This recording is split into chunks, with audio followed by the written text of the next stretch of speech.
ওকে, so 4 নম্বর কোশ্চেনটা দেখো একটুখানি ভালো করে।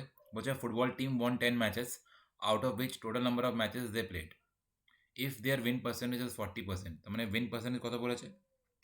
সো উইন পার্সেন্টেজ বলেছে 40%।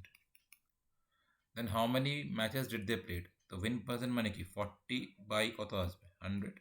তো 4 10s are 40 and 4 25s are, so 5 to the 10 5 5s are, that means 2/5। তার মানে এটা 5টা বলছে টোটাল টোটাল ম্যাচ, আর উইন পার্সেন্টেজ উইন মানে কি তার মানে 2টা বলবে কি কতটা জিতেছে। তার মানে 5টা ম্যাচের মধ্যে 2টো ম্যাচ উইন হয়েছে, বাকি পড়ে থাকলো 3টে ম্যাচ লুজ হয়েছে। সো বলেছে what how many matches did they played in all, তাহলে কটা ম্যাচ ওরা প্লে করেছে। দেখো বলেছে দে ওয়ান 10 ম্যাচেস, তাহলে কটা ম্যাচ ওরা জিতেছে 2 ম্যাচ। তার মানে 2 ম্যাচের ভ্যালু কত দেওয়া আছে 10। তার মানে একটা কত ভ্যালু হবে 10/2। কিন্তু টোটাল ম্যাচ কটা ছিল 5খানা ছিল, তাহলে 5এর ভ্যালু কত হবে? So 2 5s are 10, 5 5s are 25। Clear? তাহলে in total how many matches play 25 match play করেছে। ভালো কথা। 5 নম্বরটাতে আসো। বলেছে Chameli had 600 left after spending 75% of মানি। তাহলে 75% ওই লাগাও রেশিও মেথড। এটা মানে কত 75/100।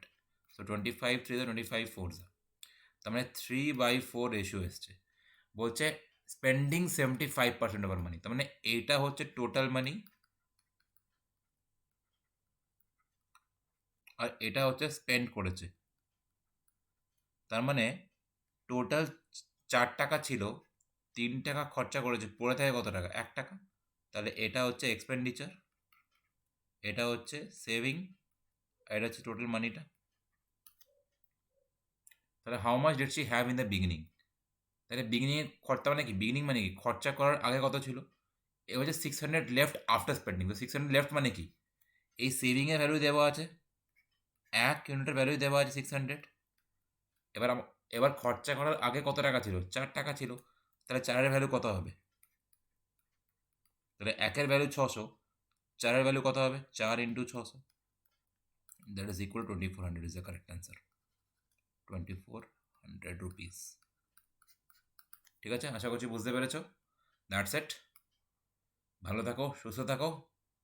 কোশ্চেন বুঝতে পেরেছ ভিডিও পজ করে একবার দেখে নাও ভালো করে, আর না বুঝতে পারলে আমি তো যাবোই, আরও ক্ল্যারিটি পেয়ে যাবে।